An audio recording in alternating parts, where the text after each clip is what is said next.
I think you can go ahead, Els. I think it's your turn, right? Mm-hmm. Yeah, shall I go ahead? Mm-hmm. Okay.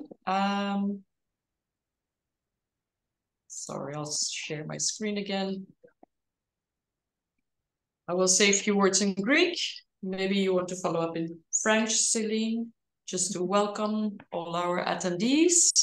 So, since many of you are from Greece, καλησπέρα σας και καλώς ορίσατε σε αυτή την παρουσίαση των συμβουλευτικών κέντρων Fulbright Education USA Γαλλίας και Ελλάδας για αθλητικές σπουδές στην Αμερική. Η παρουσίαση θα γίνει στα αγγλικά. Αν έχετε απορίες ή ερωτήσεις, μπορείτε να χρησιμοποιείτε τη λειτουργία e-chat ή Q&A και να γράψετε στα αγγλικά ή ακόμα και στα ελληνικά. Celine? Bonjour aux Français, bienvenue dans ce webinaire qui a pour thématique principale les études aux États-Unis, en particulier pour les athlètes de haut niveau qui souhaitent éventuellement avoir une bourse athlétique. Donc nous allons vous présenter la possibilité donc de partir aux États-Unis dans ce cadre, et nous avons aujourd'hui des personnes, des intervenants qui vont vraiment vous donner toutes les clés pour bien comprendre le système. Donc moi, je suis Céline Ouziel, je travaille pour la commission Fulbright franco-américaine à Paris, et je suis EducationUSA Advisor, et je suis là pour renseigner les Français ou les personnes qui vivent en France qui souhaitent faire des études supérieures aux États-Unis. Thank you, Celine. So my name is Els Hanappe. I'm also an Education USA advisor at the Advising Center based in Athens at the Fulbright Foundation, together with my colleague Nicholas Touridis. So I want to just give you a brief introduction and say a few words about Education USA. It is a global network of advising centers that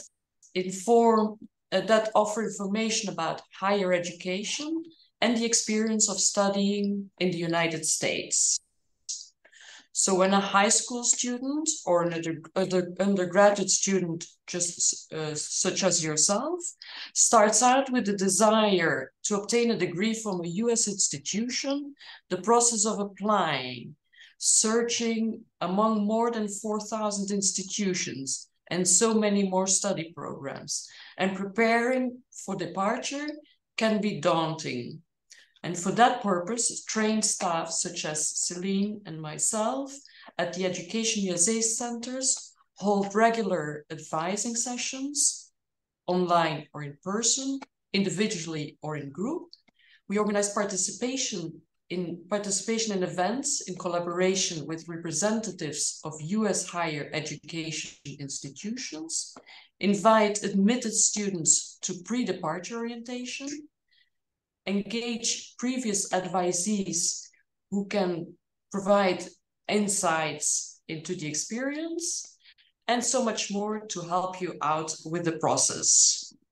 The centers also added study in the USA guides, provide you with documentary materials, and group the different stages of the process around 5 major themes, what we call your 5 steps to US study, so as to help build a clearer overview of the needs and requirements and the steps ahead before you can study in the United States. The 5 steps, as you can see, are research your options, finance your studies, complete your application, apply for your student visa, and prepare for your departure.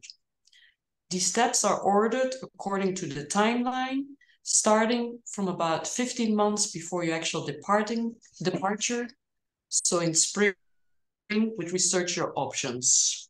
The athletics scholarships come under the finance your studies theme and should be addressed, as you can see, early in the process. And that's what we will be talking about today. You can also see here the web link, educationusa.state.gov. Celine?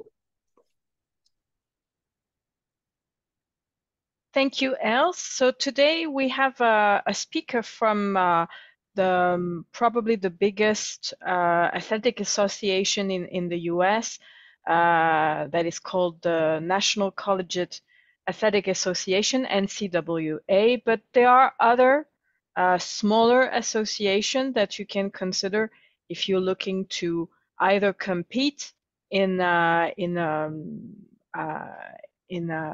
intercollegiate or varsity athletic team, or if you want to also get a scholarship. So there is the National Junior College Athletic Association, NJCAA, which is an association of community colleges. So community colleges are 2-year programs after high school. And there is also the NAIA, National Association of Intercollegiate Athletics Association. So this also a 4-year institution association, just like NCAA, but it's smaller. And most of the time, they don't give as much scholarship as for the NCAA, but they do have some. What we sometimes advise is to, if you cannot get into an NCAA athletic team at first for the first year, maybe you can start either with NJCAA or NAIA and then get recruited in another team afterwards once you are in the US. Okay, so I won't spend too much time. So I am giving the mic to Elizabeth, who is going to explain the NCAA eligibility requirements. Perfect. Thank you so much and welcome everyone. Thank you for having me. As it was said, I am Elizabeth Thompson. I oversee our international outreach for the NCAA, specifically the NCAA Eligibility Center. So I'm going to go over a few things today. One, the process of registration, what courses have to be studied at the secondary school level in order to be eligible to compete and receive that scholarship for an NCAA school, what grades you need to earn in your courses, what the requirements are, and then lastly, we'll go over some resources. I won't spend a lot of time on recruiting because I know Bora is going to talk about that portion today after me. So first, we're going to talk about the registration process. In order to compete for an NCAA school, which are in Division 1, 2, and 3 levels, we have over 1,100 colleges and universities that are made up of NCAA schools. You must be registered with the NCAA Eligibility Center and certified in order to compete and receive that scholarship. So you would visit our website, which I will put in the chat after I'm done with my slides, which is eligibilitycenter.org. And that will take you to our website where there are a few different registration options. The first is our free profile page account. So again, just like it's titled, this is free. There is no cost to it. We recommend younger students, so students that are in year 9 or the troisième année of schooling in France, or year 9 or class 9 in Greece, to sign up for that free account. You will get information on time management, mental health, courses, academics, things that you need to do to prepare yourself and stay on track to become eligible later in your high school career. The second account type is called an amateurism only certification account. This account, which I will talk about on the slides here, this account is an account for students looking to go to the Division 3 level. You are required to be certified as an amateur. While I'm talking about this, feel free to get your smartphone out. I do have a few QR codes in this presentation, but this is how you can sign up for that free profile page. It only takes a few minutes to sign up for it. You just put in your name and your email address and verify that. That will get you started so that you start receiving those emails and the information of what you need to do to be eligible for a scholarship, again, at any of our 1,100 colleges and universities.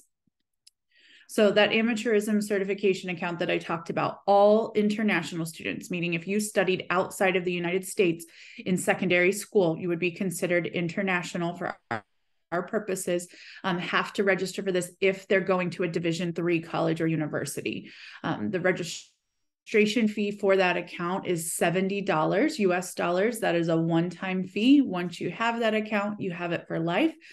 Earlier, we talked about transferring potentially from an NAIA or an NJCAA, like a junior college or a two-year college. For students that take that route where they first attend a two-year school or a non-NCAA school and then transfer to one of our schools, they must have this account type as well. So that's the two different buckets of people that would use this account type. International students first enrolling at Division III, and then transfer students from another NCAA school. And then lastly, we have our full certification account. This is what a majority of students are going to need. So if you are looking to compete for, receive a scholarship for an NCAA school, Division I or Division II, you must be certified academically to compete for that school based on your high school grades, your secondary school grades, and as an amateur in your sport. So it is a one-time $160 US fee for international students in order to sign a financial aid agreement, or what's called a national letter of intent with a Division I or II school. You must have this account type. If the school were to offer for you to come on an official visit, meaning they would pay to bring you to the school to see their campus and check out their facilities, in order to go on that official visit, you also would have to have this account type. So next, I'm going to talk about what are the academic requirements in order to receive a scholarship or compete for an NCAA Division I or II school. So Division III determines their own academic eligibility. So in this section, I'm talking about eligibility just for NCAA Division I or II schools, and you can find on any school's athletics website what division they are. If you still have those smartphones out, I would suggest scanning this QR code. This is going to give you examples of what I'm about to talk about for what are core courses. So when we look at your transcripts from secondary school, we are only going to be looking at particular courses on that transcript. And this is a digital guide that helps walk you through examples of what courses we would look at from your transcripts.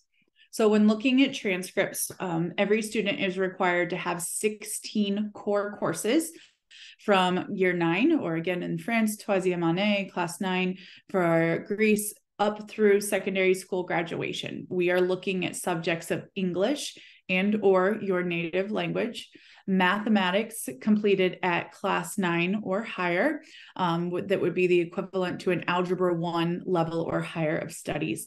Science courses. So in that PDF that you would have just scanned to view, those would be courses like biology, chemistry, physics. All of those are examples of acceptable science courses. Social sciences, those are going to be history, government courses, economics, law. All of those would be acceptable social sciences. World languages, so say, for example, you're a student from Greece and you studied Greek and English, but maybe you also studied Latin or Spanish or another language.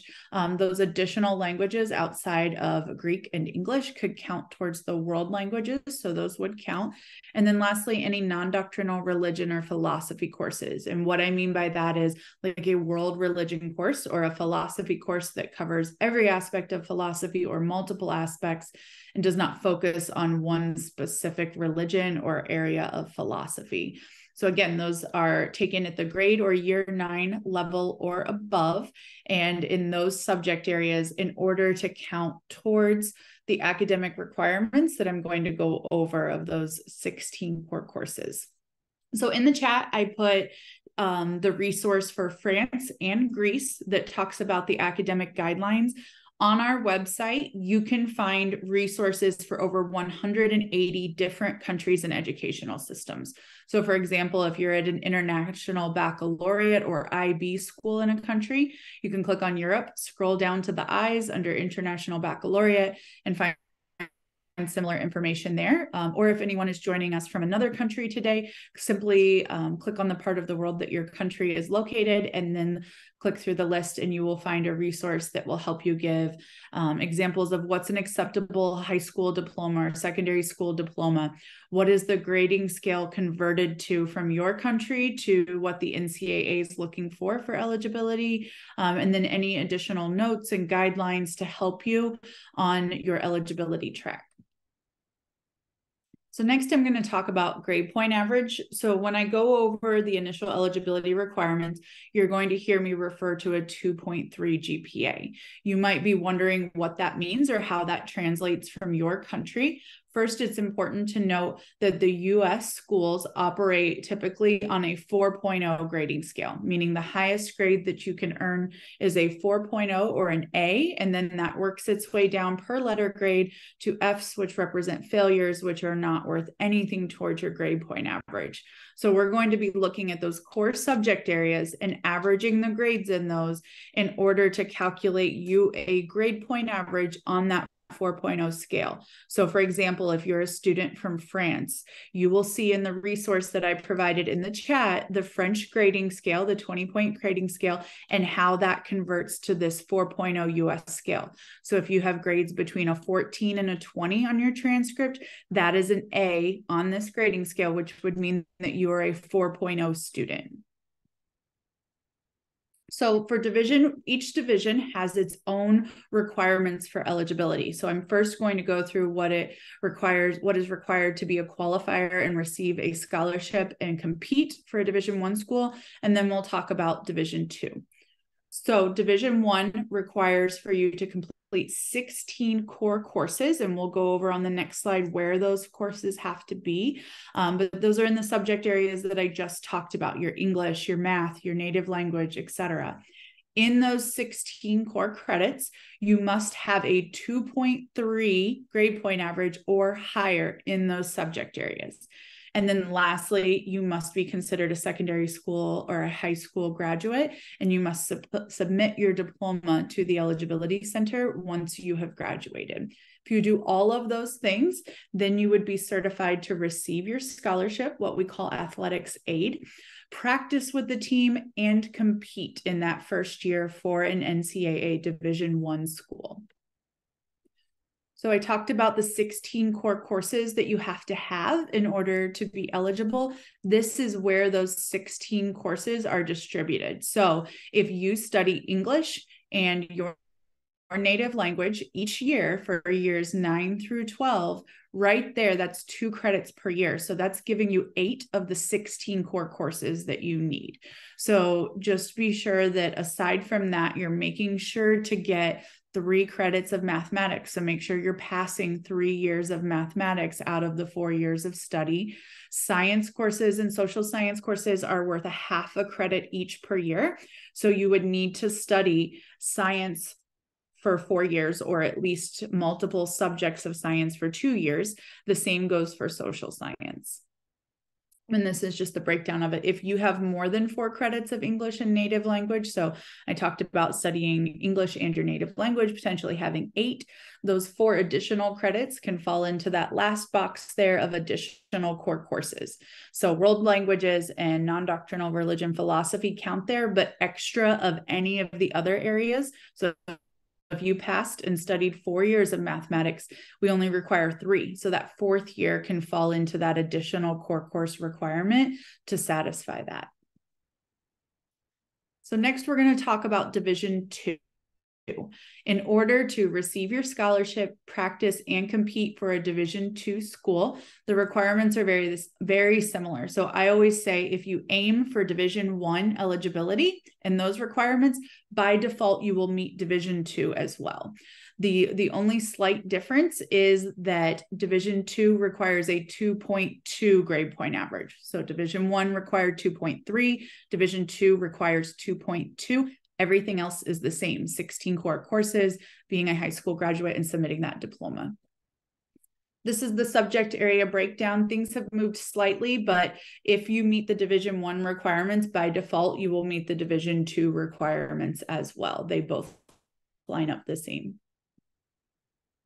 And then the biggest change for the NCAA this year, just this past January, so 2 months ago, there was a NCAA convention that we hold every January where all of our member schools get together and vote on the rules and on the requirements. And so after the past almost 3 years now, since COVID, there was a full review of the test score requirements. And when I say test scores, I mean the SAT or the ACT standardized test scores and how that factored into NCAA eligibility.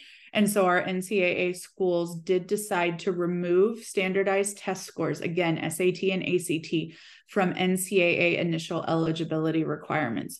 What that means is those test scores are not required in order to receive an athletics scholarship or to compete for that school. However, many admissions offices are either still requiring it or they're test optional. It's going to vary from school to school. So I would highly encourage you, if you're speaking to any NCAA schools or being recruited by any NCAA schools, be sure to ask them if they require a standardized test score. Many of the international admissions offices also require a TOEFL or an IELTS or Duolingo scores. So just be sure to talk to admissions to see what's required to be admitted to that school, because this is a two-step process. So you have to apply to the school and be admitted on your own merit, and those admissions requirements may differ from NCAA. So the GPA may be higher, what they're looking for may be different, and they may require various different exams or test scores in order to be admitted. So what I'm talking about today is solely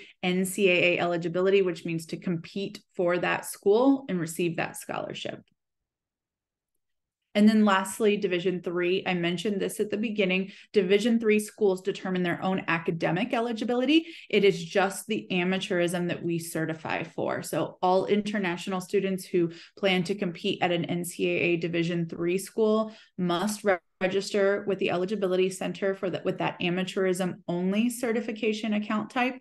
Sometimes that does require for you to submit your transcript, because the analysis that we do for amateurism is based off of your initial enrollment in year 9. And if you took any time off of school between secondary school and enrolling at the university. So even though you're not having an academic evaluation with the NCAA, do not be surprised if your transcripts and or diploma are requested in order to complete that evaluation for Division III.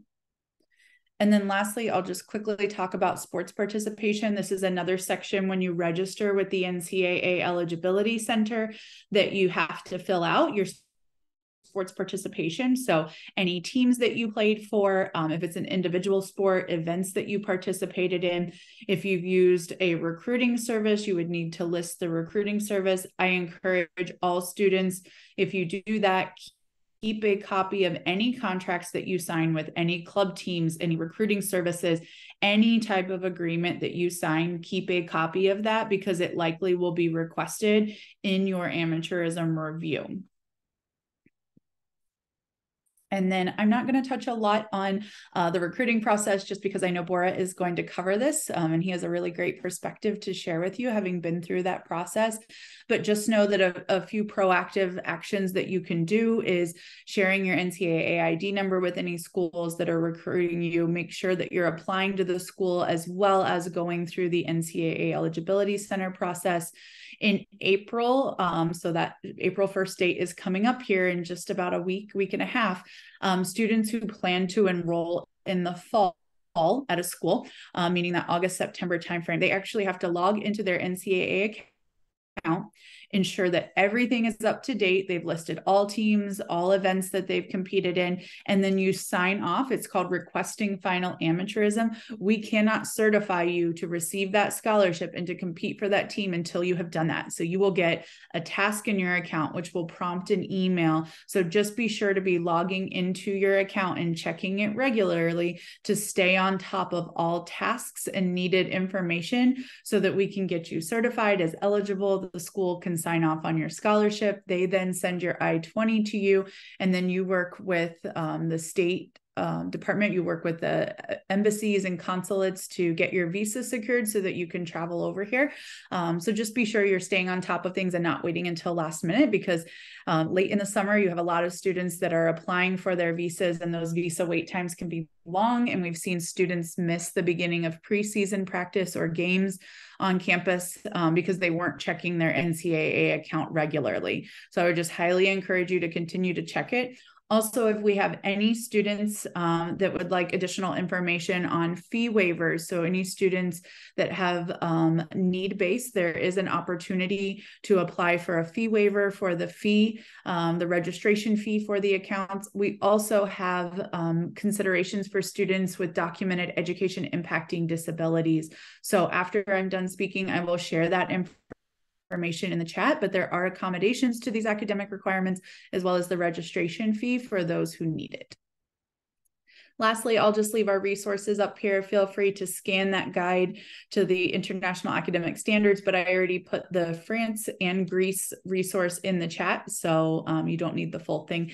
Lastly, I would just say follow us on social media. We have a great communications and social media team that send out reminders. So if for any reason you're not checking your email or didn't log into your NCAA account, but you're following us on social media, that is a great way to get reminders that you need to request your final amateurism, or remembering to submit transcripts or diplomas when you graduate. So I would just encourage you to scan these QR codes and follow us on social media so that you stay on track of your eligibility. There's also great resources about the do's and don'ts of collegiate eligibility, what different terms mean in the recruiting process and recruiting calendars. All of that information is shared regularly on our social media.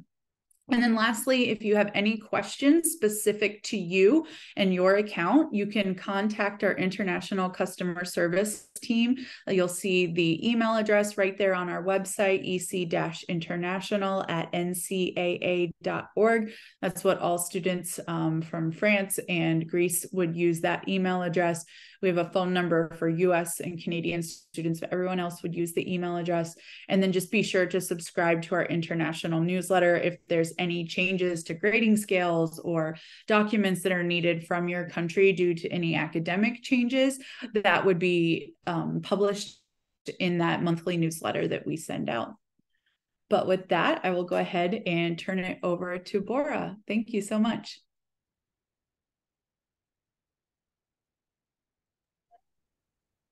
All right. Thank you so much, Elizabeth. That was a wonderful presentation.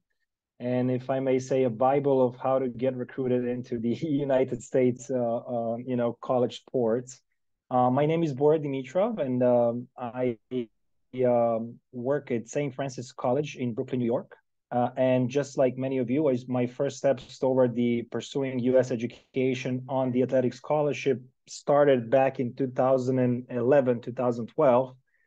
That's really when I started applying from a country of Serbia, Republic of Serbia, where I'm from originally, and I was applying for water polo scholarships, right? So off the bat, I was aiming for NCAA Division I athletic programs that are good in water polo.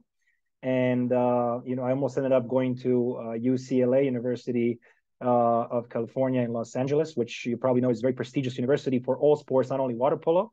But as the destiny wanted it, I ended up going to the junior college in North California called Diablo Valley Community College, played there for 2 years, and eventually ended up transferring over to New York to play water polo at St. Francis College in Brooklyn, New York. Why am I saying this? I'm saying this to tell you that while you want and aim for specific schools, everyone's journey is very unpredictable.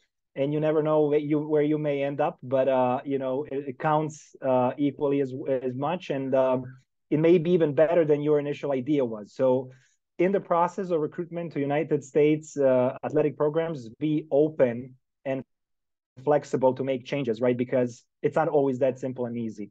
I worked at St. Francis College, actually worked for about 6 years now. And my first 4 years job right out of the college was the NCAA Division I coach for men's and women's water polo programs, so in aquatics. And I did that prior to being promoted into the manager of international office at St. Francis College, where I was solely in charge of international recruitment, as well as international student services. So I dealt with the admissions process, something that Elizabeth touched upon, and I also dealt with helping students in their F1 visa processes for US.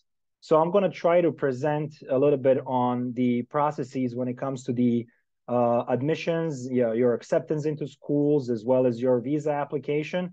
And then I'm going to speak how to communicate effectively with the coaches in attempt to gain athletic scholarships for NCAA Division I and II programs.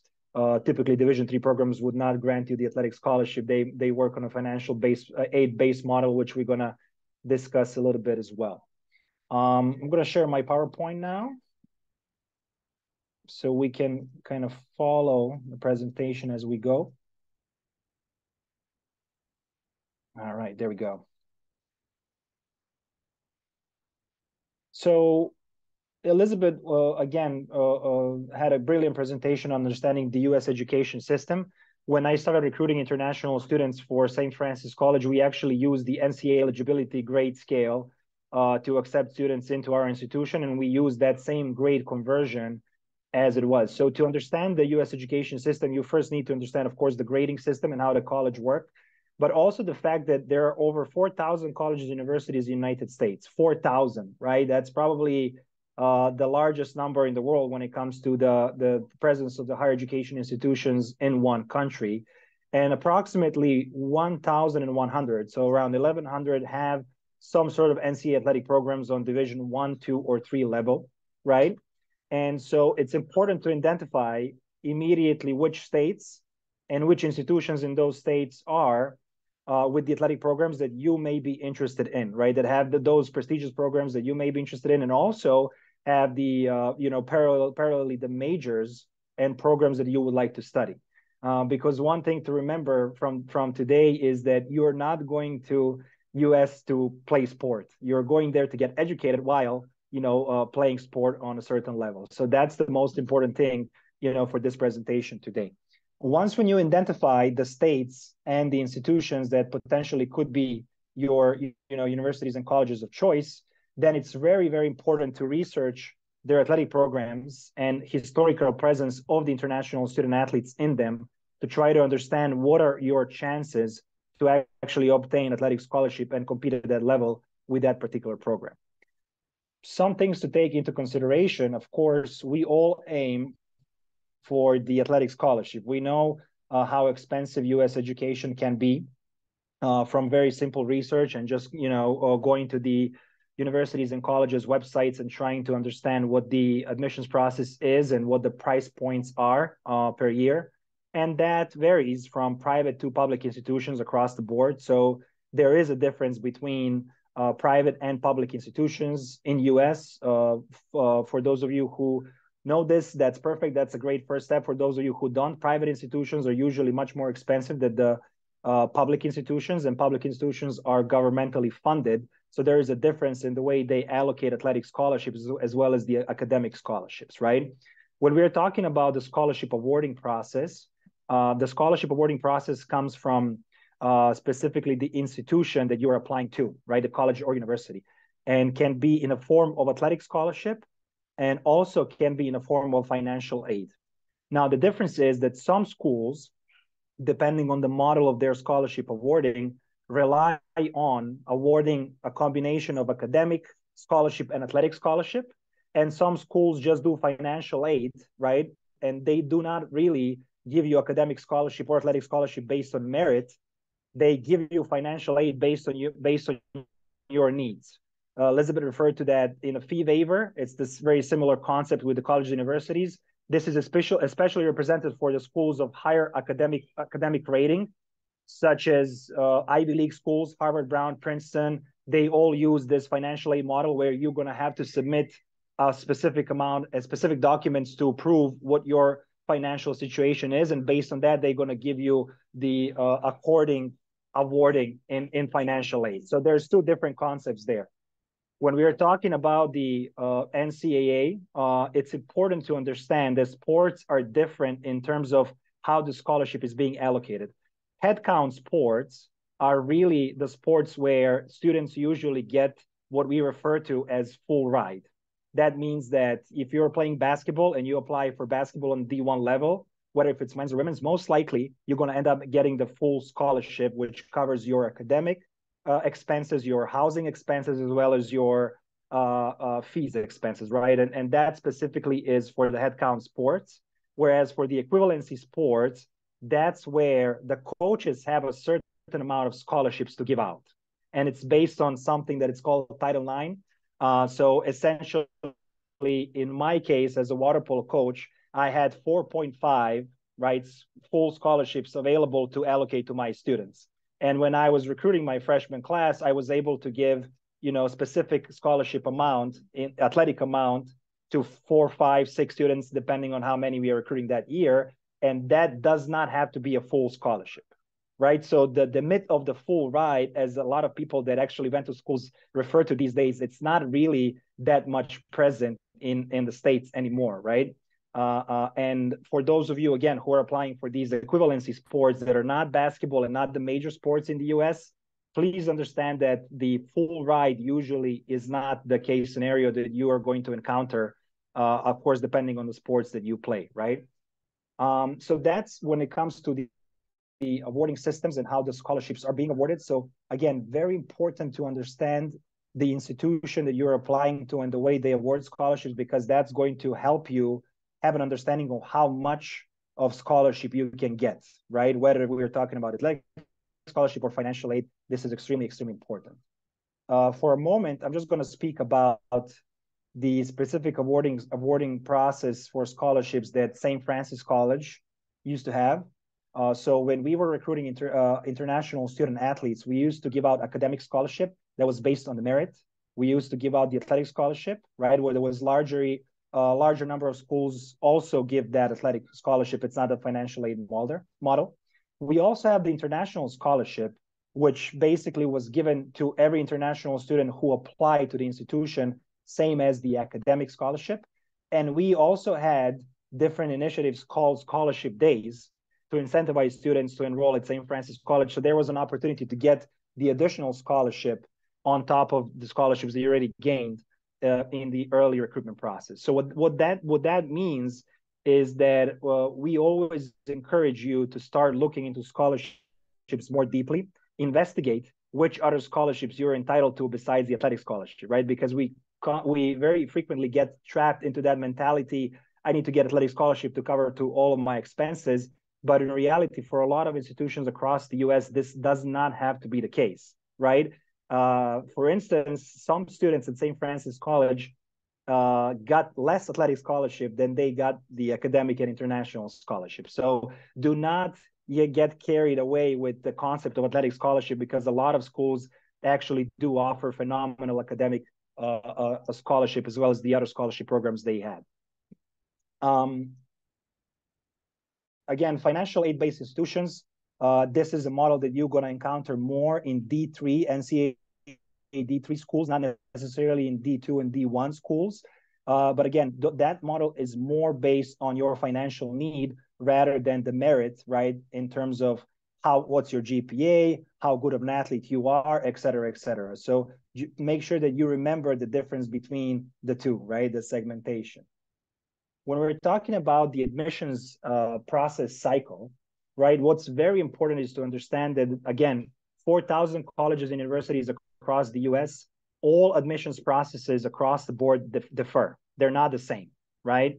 So there are some schools that have very strict admissions deadlines in their year cycles, and it's very important to honor those deadlines. So if you're applying for schools of a high academic rating that have a number of applicants applying at the same time, they are going to have very firm deadlines by which you need to apply, have your application and all of your documents in. There are some other schools that may not operate in the same way. They call the admission cycles rolling admission cycles, which means that you can apply at any point in time and you don't necessarily have to, hold yourself accountable to these strict deadlines. And that's important to understand, because depending on where you're in the process and how early you applied, don't discount yourself, right? Don't think that you're not an opportunity to apply anymore because you're too late. No, there's still schools other than that dream school that you're targeting that may be available to take you and accept your credentials and give you scholarship, even though you may not be that early in the process. Admissions requirements, Elizabeth again touched upon these a little bit. For St. Francis College, it was always high school GPA, test scores, not necessarily SAT and ACT. Those are optional for us, but we did require English proficiencies. Cover letter and letters of recommendation. Usually letters of recommendation would come from two of your professors, or maybe a professor and a coach. It would be a combination, but a lot of schools will require these same documents to get you accepted in the institution. Cost of attendance, again, very important to surf through those websites and to understand how the scholarship is being awarded. That's all public information. You can find it on these websites, and then understand whether you and your financial situation can fit in into what you're receiving in this scholarship from that specific college. I-20 form receival, and also the visa application process. EducationUSA does a phenomenal job in helping students with that. I was supporting students in these processes and helping them understand the concepts of how much they need to prove financially over the bank statements to be able to apply for visa, receive their visa, and be on their way to to their prospective institution in the United States. So that's critically important. So my advice before I move to the next slide is always to apply through the admissions. Again, we get carried away that we only write emails to coaches and we don't really try to look up for schools, look up for majors that we want to study. And when we get in front of coach, just introducing ourselves, saying how great we are in the sport that we are playing and we want a scholarship, it does not go a long way, right?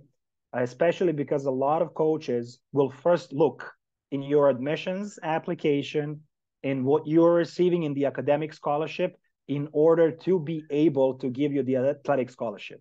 So a big takeaway from this presentation is to choose schools carefully, understand the financial models, and apply through the admissions process first before you even reach out to the coach. Because when you do all that and then you reach out to the coach is going to take you as someone very serious who understands the U.S. education system and who's going to be able to quickly onboard and be a contributor in their prospective teams. So please do not get carried away that the athletic scholarship is the way to go, because in 90% of the cases, it is not. It is about what you do before you even reach out to ask about the athletic scholarship.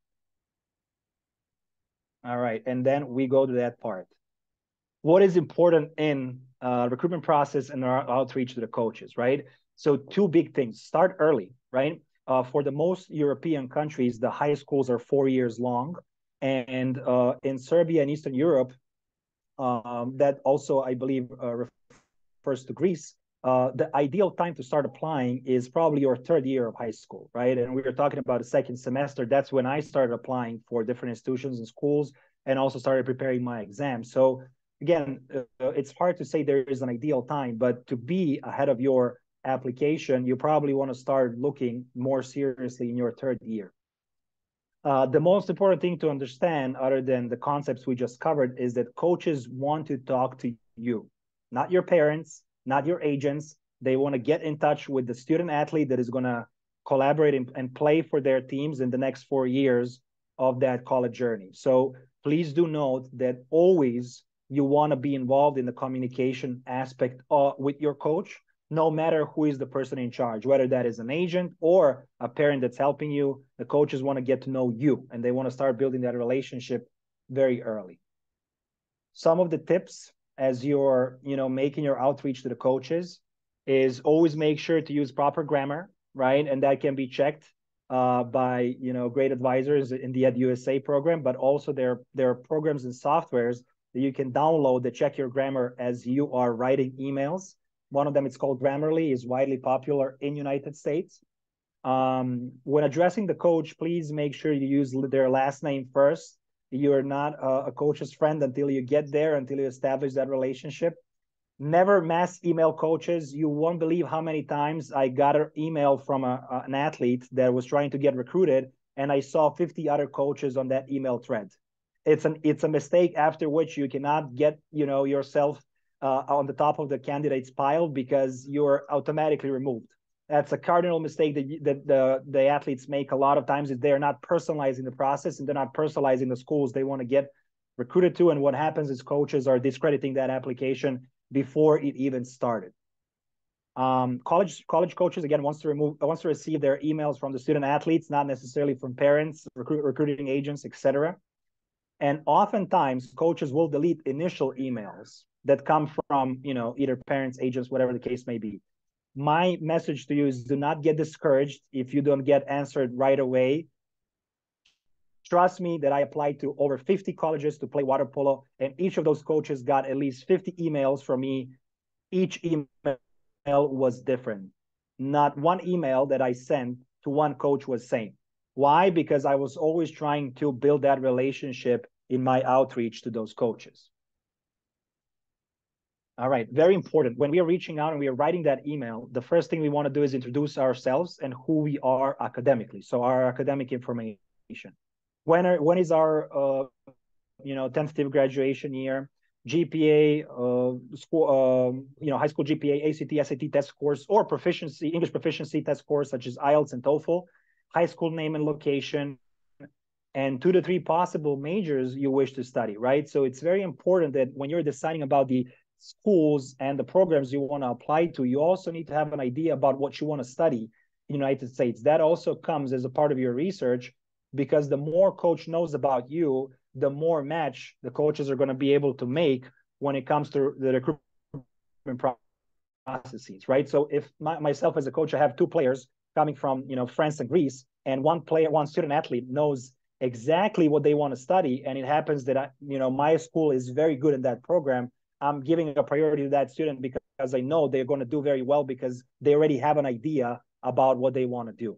So think about those things, research those things, because they very much so make a difference in the applications and recruitment processes for athletic programs.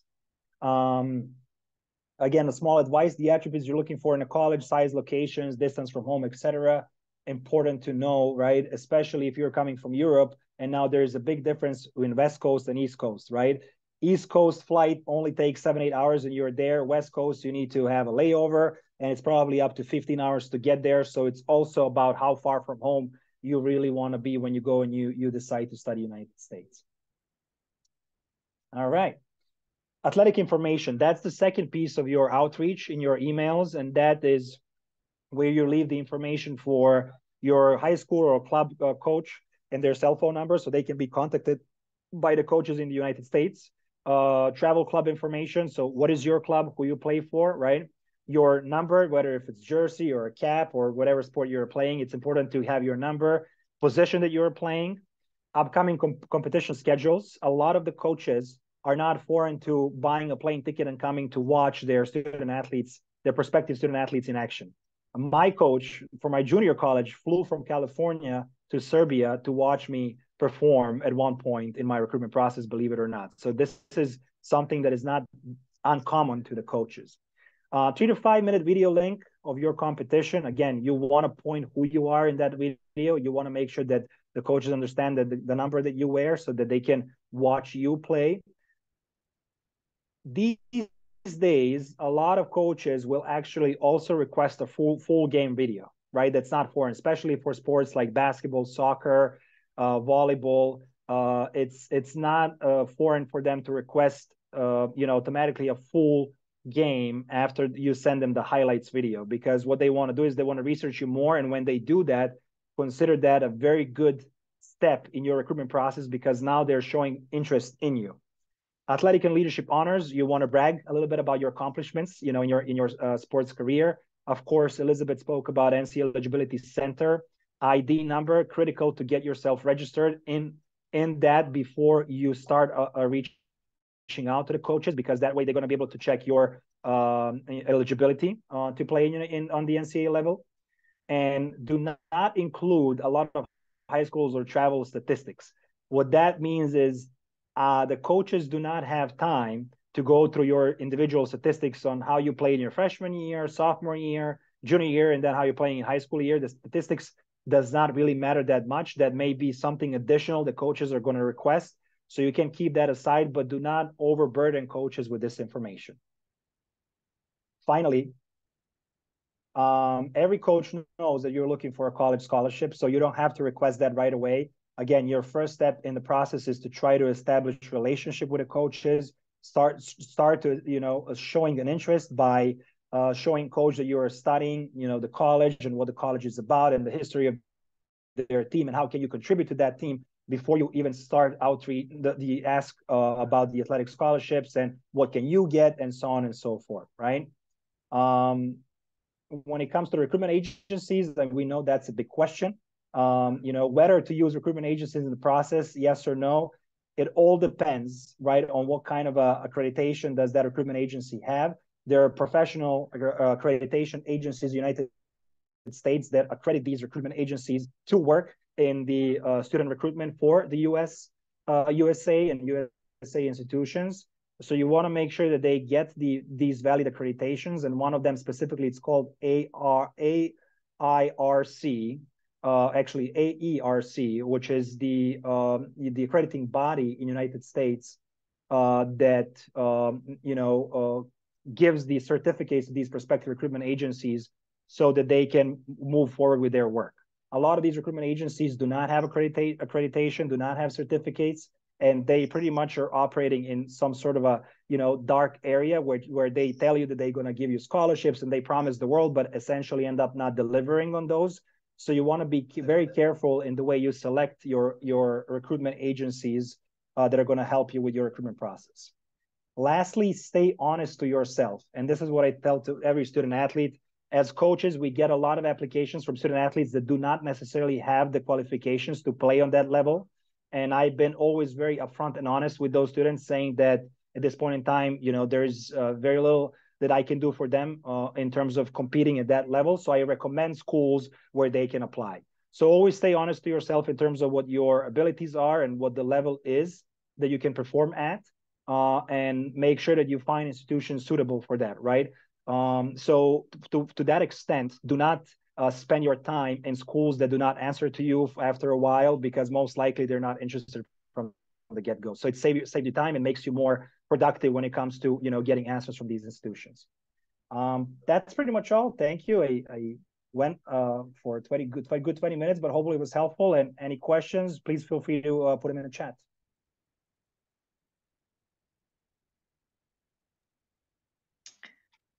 Thank you very much, Elizabeth. Thank you, Bora. This was very interesting. I'm sure the public has a lot of questions. So now we're going to turn the mic to Alizée, who is a French student who is studying in the US right now, and she's going to introduce herself and explain her experience.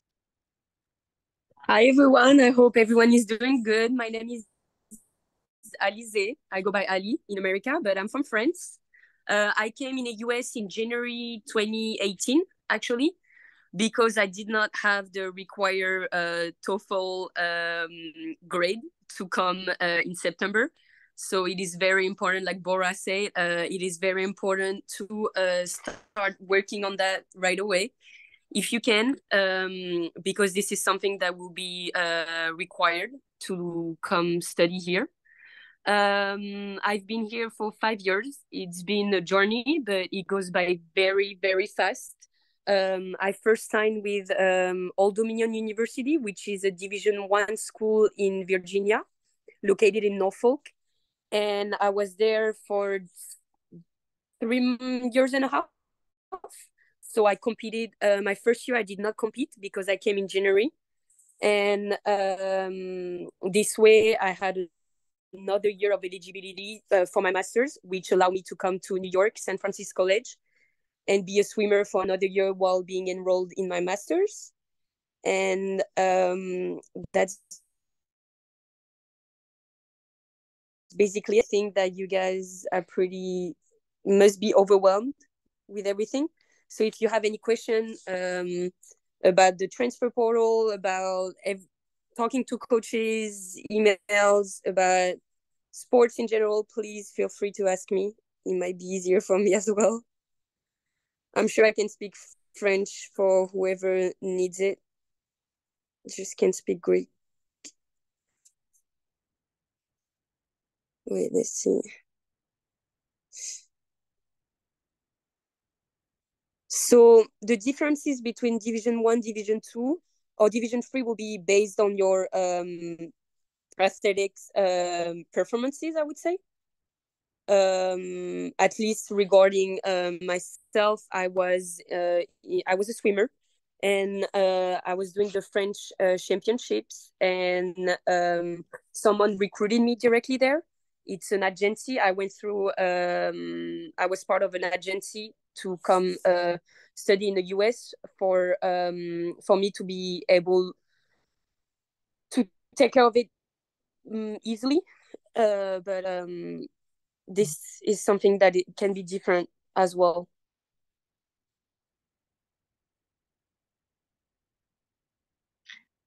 So there's a question from Nicholas. At what point can a coach contact a student athlete? Is there a moment? I know there is a period during high school where they are not allowed to contact students, right? Yes, I will include our resource for what's called our Guide to the College-Bound Student Athlete. And within that guide, you will find our recruiting calendars that break down per division and per sport. As a general rule, schools and coaches can send you recruiting materials at any time, but it's typically June 15th after a student completes year 10, or what we call in the United States your sophomore year, when coaches can begin actively making phone calls, sending direct messages on social media, WhatsApp messages, text messages, etc., is when that occurs. But I will put in the chat our Guide to the College-Bound Student Athlete. I think it's around page 32 in that, where you'll find information on those recruiting calendars. It breaks down Division 1 basketball and football, and then you'll see all other sports. So soccer, football, as you know it, but soccer for us, track and field, any other sport would fall under the all other sports category. So if you don't see your sport, know that it's under all other sports, but I will put that in the chat. So there is a question in the chat. Is it possible to join a college first thanks to academic results and then join the team once you're in the US? Yes, that is actually possible, although not really recommended. Because if you want to compete at the highest level, that institution competes at, it's going to be difficult for coaches to put you in a training system. And what I mean by that, if you come and you're not registered to play with that team, you can practice with the team only in the off season, right? During the season, you're not able to, because you don't have the NCAA eligibility, you don't have the clearance. So it's very hard to miss a whole semester of not competing and not being able to practice and then expect to go on the team, whether if it's a soccer, volleyball, tennis, whatever that be, and play on the level that the existing team members are playing on. So it's possible. It did happen a couple of times that, we were able to, grant someone a team membership after they arrived and not necessarily spend their first year playing. But those people really work hard in their own time to make sure they stay in shape to physically compete in that next year, right? So it's not impossible, but it is hard. Mm-hmm.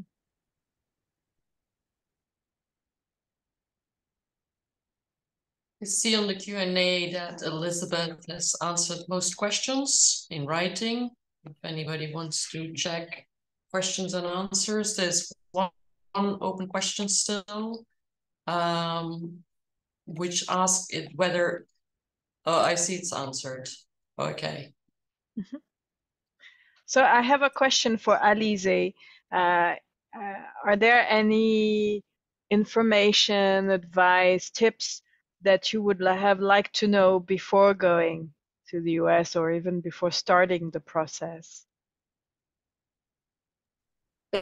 Yes, I wish I had a panel like this one because I know it can get overwhelmed and there's a lot of rules to follow and there's a lot of things to know. But the first things I would say to take care of is those exams, the TOEFL and SAT, because it can take a while. It can take a while. I had to retake it 5 times because my English wasn't good.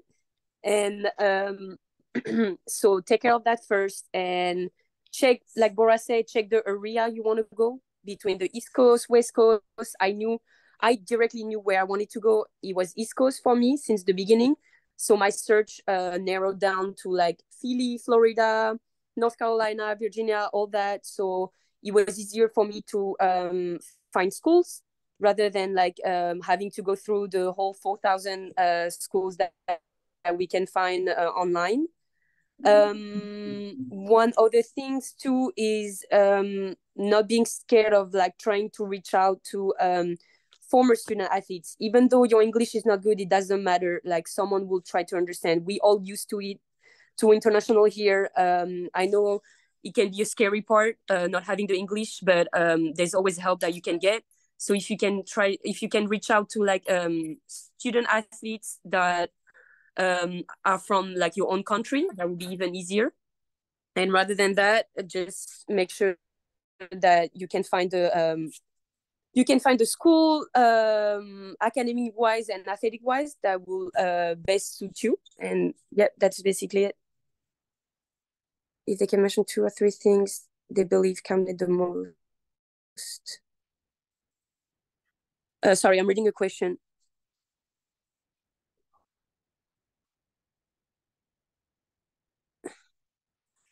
I'm not sure I understand the question from the Q&A from Nicola. 2 or 3 characteristics or in sport or whatever that were most important in getting you recruited. I mean, what do you believe that helped you being recruited? Oh, that helped me get recruited? Yeah, which were like the top things, yeah. Okay, the first thing was I did all my Zoom on my own with the coaches, even though my English wasn't good. Every time I was showing up by myself and trying to figure things out. Like Bora said, it's a huge thing.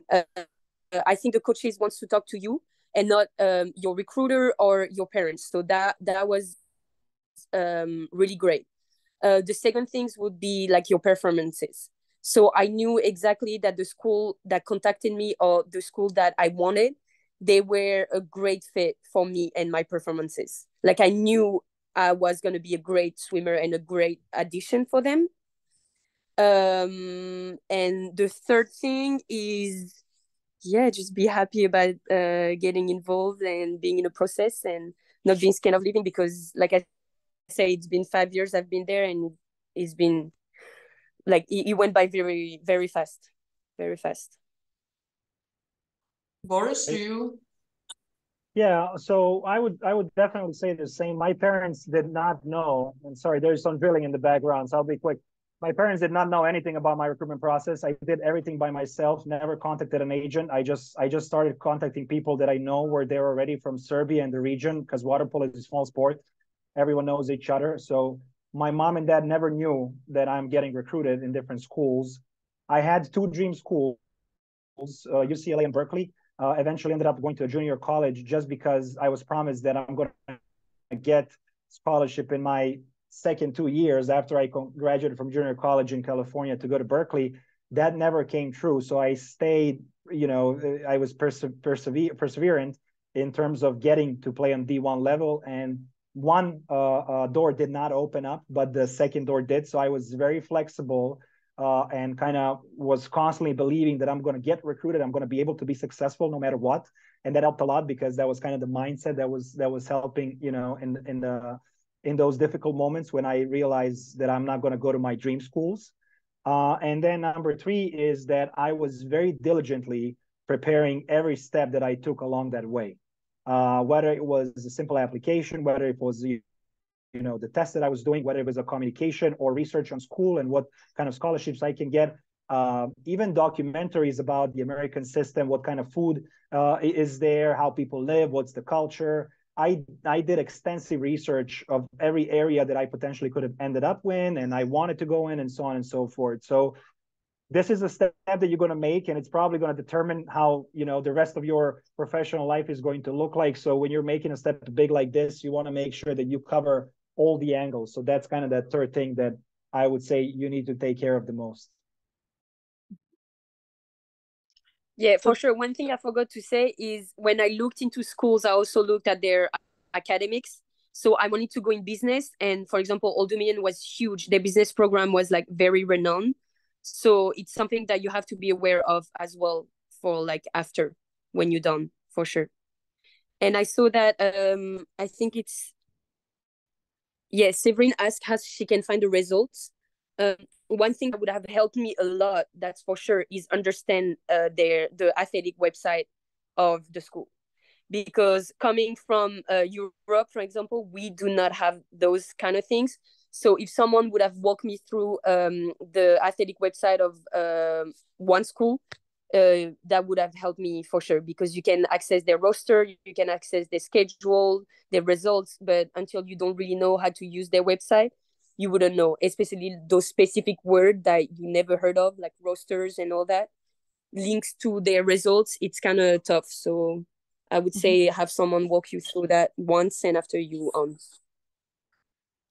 Generally, you can find those information on the website of each university.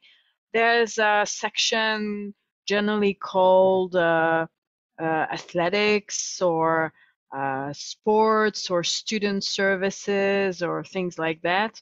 And then you can find information about each sport program within the university. You can even find the contact information of each coach for each team.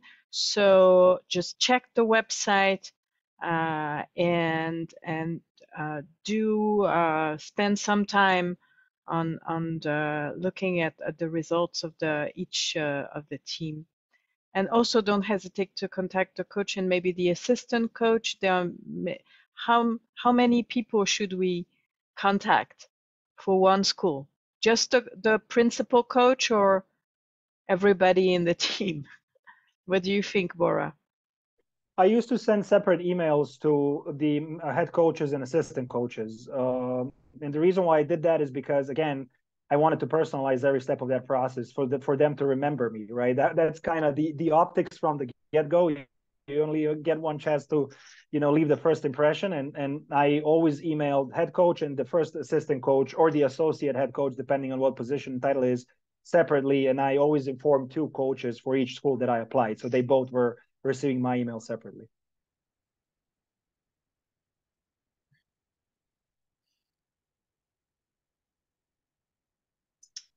I sometimes have questions about how to assess your own level compared to how to find a university that would accept you according to your level. I don't know if it's very clear. Yeah, that's a good question, and that's probably the hardest thing, right? Because we all the main difference in Europe and US is that in US, for the most part, sports are being played parallelly with the academics. So high schools are actually the sports have sports that the students play, and then they go from there either to the college, or if they are good enough, especially with sports like basketball and football, they get recruited in the professional league. That's not very common, and that's not very frequent. And those sports are really the exception. So as a coach, and working with coaches from other sports for years, I think that the minimum that you need to play one sport to be able to compete on that level is 3 to 5 years. When we're talking about soccer, volleyball, tennis, swimming, whatever those sports are, you probably need at least actively 3 to 5 years prior to your application, right? To even be able to physically compete with some of these student athletes that play on that level, right? If you're going to be a difference maker for that team in water polo, I don't know about other sports, but we were usually recruiting folks that started playing with 7-8 years of age, right? That's when people usually start playing in Europe. So this sounds very radical, but again, it depends on which schools you're applying, how competitive teams they have, and what division, NCAA division, the school is in, right? That's really where it's at. So I would use NCAA divisions as references, and I will also use the athletic schedules and rosters to try to understand what kind of a caliber their team is and their individual athletes are, and can I really play on that level? And it's amazing what you can find out there in those stat sheets, right, from those people, because that's going to provide you a better understanding, whether or not you can compete at that level. And with sports like swimming, track, and field, it's easy because it's metrics and you can compare the numbers, right? Mm-hmm.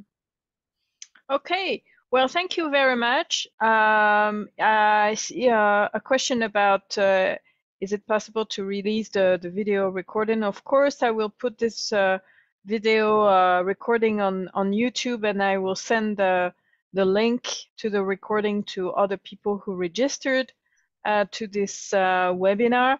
So thank you very much for your presentation, Elizabeth, Bora, Alizée. And if you have more questions, I would encourage you to go to send an email either to Els if you're a Greek student, or to myself if you're a French student, and we'll forward your question to Elizabeth, Bora, or Alizée if we think we cannot answer your question directly. Sure. You can always reach out to us at Fulbright Foundation, and also we will somehow share the news once the video has been uploaded, in case you want to review it and check in more details. Sure, thank you.